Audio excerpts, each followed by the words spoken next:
Do you want to have the prestigious ACA, that's Associate Member of Chartered Accountants, after your name? Do you want to learn how to become a chartered accountant in Nigeria? Well, the road just got smarter and easier. With ICAN's new syllabus, which took effect from November 2025. But it can look a bit confusing. Don't stress yourself. In the next 3 minutes, I'm going to do a breakdown so that you know the exact 5-step path that you must follow in 2026 if you must become a chartered accountant with the Institute of Chartered Accountants of Nigeria, ICAN. The first step is for you to have a key, that is the ticket to beginning the journey. And that is, you must have a BSc or a HND in accounting or in a related field. That is one of the conditions. Another one is you must have a diploma in ATSWA, that's ATS, it's popularly called ATS. That's the full accounting technician scheme in West Africa. Then the next one is you must belong to a professional. Either of these, you must belong to a professional institute or association that is recognized by ICAN, like ACCA or like CIA or equivalent, ANAN. This means you can get some exemptions if you have this. So if you studied accounting and your school is accredited by ICAN, you can get some exemptions. If you are already having a professional qualification that is relevant to ICAN, you can also get some exemptions. Good. Now, step two. Step two is to register with ICAN as a professional student. So you need to go to the website of ICAN. Don't just begin to study. Make sure your study is official. Go to their website and register. I'm going to drop the ICAN website link in this video, in the description part. So when you register, you'll be issued a student registration number, which you will use. And of course, you'll need to submit your credentials, pay your school fees, and of course, get the registration number, as I said before. So this unlocks everything for you. You get your, you have access to the portal, you get student support, and all of that. So comment ICAN if you need my support on this. Step three, you need to pass the 3-level examination. With the new syllabus, there are 3 levels, which still remains the foundation level, the skills level, and the professional level.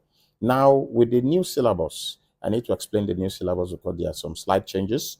At the foundation level, there are 4 courses. That is business environment, financial accounting, management accounting, and corporate and business law. So these are the 4 courses that you need to pass at the foundation level, depending on if you are starting at that level.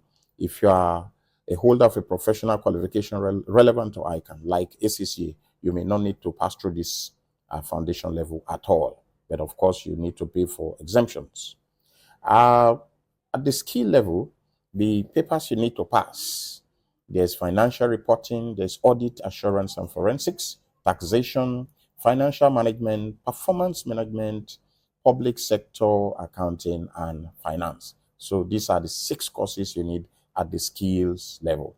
At the professional level, there are strategic business reporting, advanced audit, assurance and forensics, strategic financial management, advanced taxation, and case study.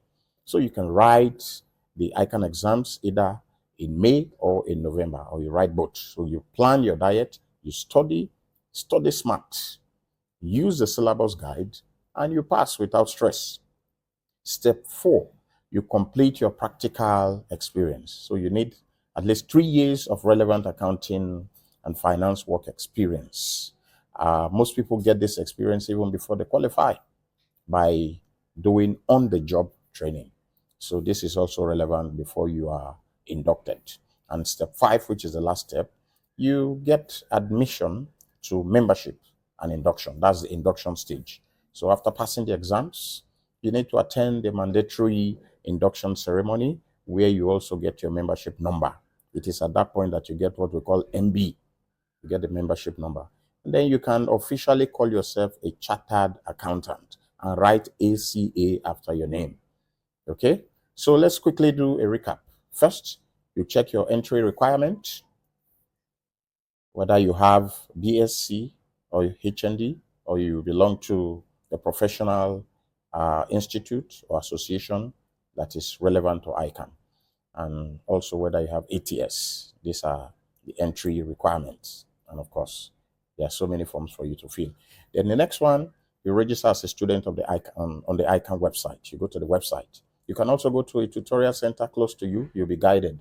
You can go to ICAN office, the physical address, wherever you are. And most importantly, you can ask me to guide you. I will guide you on your registration. Number 3, conquer the 3-level 15-course new syllabus. So I told you we have the foundation level, we have the skills level, and we have the professional level. And there are 15 courses in all that you need to write. The first level, you have 4 papers. You can get exemptions on that. The next one, you have 6 papers. And then the last one, you also have 5. Then next, you log 3 years of practical experience. And then 5, you get inducted as a member. So the journey is clear. It is challenging, but it is very, very worth it. Your future as a financial leader starts now. So take that decision now. So like this video if it helped, save it for later, and follow for more career breakdowns. Links to the official ICAN syllabus and registration portal are in my description below. Go check it out. Comment ACA 2016 if you're starting the journey this year. Let's support each other. See you in the next one. Bye.